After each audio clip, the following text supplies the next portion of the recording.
Hello, it's Ness Tilson here. This is just a short video for Jack to answer a question that he asked me how to make assembly details for cabinets, what sort of assembly details we can do, and if we can do a sort of tongue and groove or tongue, tenon and dodo sort of joint on the edge of two boards. Well, this is a very standard feature, in fact, of Polyboard. So if I just start a new cabinet, I'll quickly show you how to do this.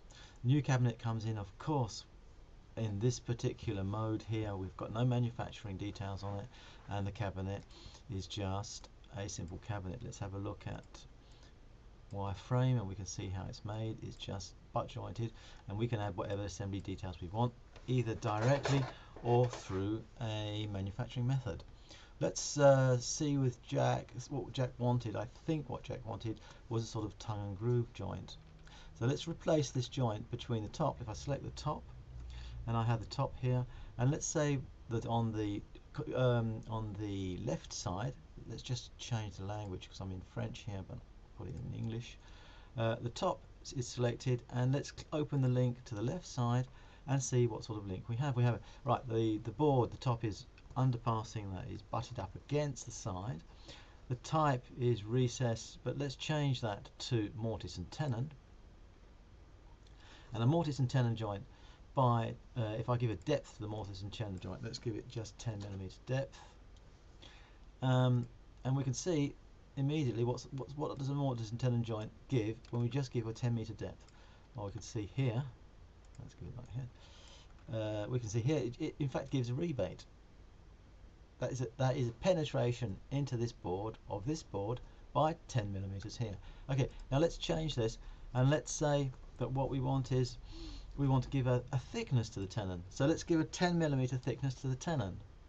Click here, thickness, give 10mm, and what does this give? And now we can see that in fact it's created a tongue and groove joint. Tongue and groove, it's quite neat, but this is not very, I would never do that myself on a board. It's really not optimized.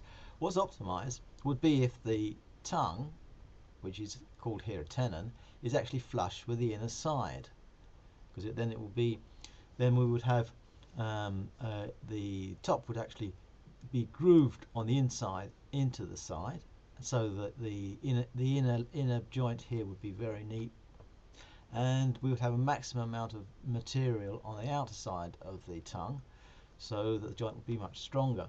So how do I do this? But this is very easy.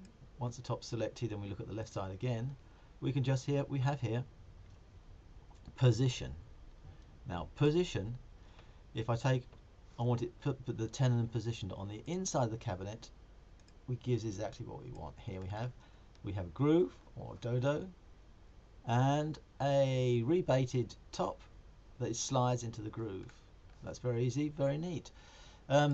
We have another option here which you can maybe sometimes need, which is a shoulder. If you don't want that particular joint appearing on the edge of the cabinet, you can set it back for a certain distance, say 20mm.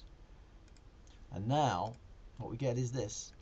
We look carefully, we can see that there is a shoulder here. That is a shoulder from the edge of the board, and then the groove will be machined here and the tongue will be machined here, so that on the edge of the board, even if you're using a tongue and groove joint, so I would call this more a tongue and groove joint. Here it's called a mortise and tenon. I think Jack was calling a dodo and a rebated joint, but whatever, you can see what I mean.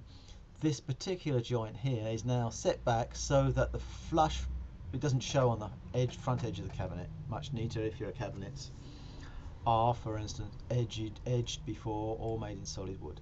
So thank you for looking, and I hope that's been an interesting little video for you. Very simple, very direct, and you can change every particular joint separately, so you can make separate joints all around your cabinet, or of course you can also make a manufacturing method or a sub method, and it will apply that particular joint with those parameters to every board which relates to one another in a specific way. You know, all the tops and bottoms can be, you can apply that to all tops and bottoms, for instance, and it will do it automatically for you. Right, thanks very much for listening, and hope to see you again soon in another video. Goodbye.